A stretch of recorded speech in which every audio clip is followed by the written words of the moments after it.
Добро пожаловать на чемпионат познавательной интеллектуальной игры Brain Team среди учеников 8-11 классов 4 школ. Brain Team – это интеллектуальная игра, которая проводится в виде соревнований между командами. Ребятам нужно на время отвечать на вопросы далеко не из школьной программы. Мероприятие проходит в стенах нашей гимназии. Участниками чемпионата стали победители предварительных туров. Это учащиеся 8-11 классов Башкирской республиканской гимназии номер 1 имени Гарипова, Республиканской гимназии-интерната имени Аль-Мухаметова, Республиканской художественной гимназии-интерната имени Давлет-Кильдеева и Республиканской полилингвальной многопрофильной гимназии номер 1. Расскажи немного о своей команде. Наша команда очень сбалансированная. У нас есть капитан, его зовут Богдан.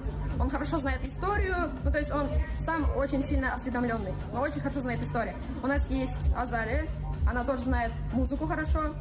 И у нас есть один человек, его зовут Амир, он знает китайский.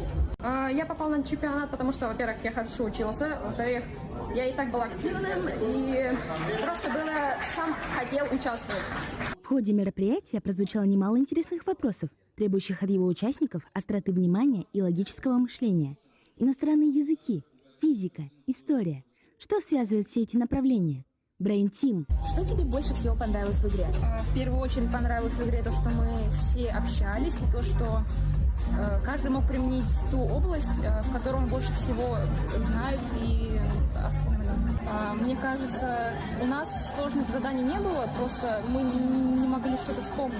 Но, как по мне, самым сложным было назвать желтопузик на немецком языке, что оказалось непереводимым словом.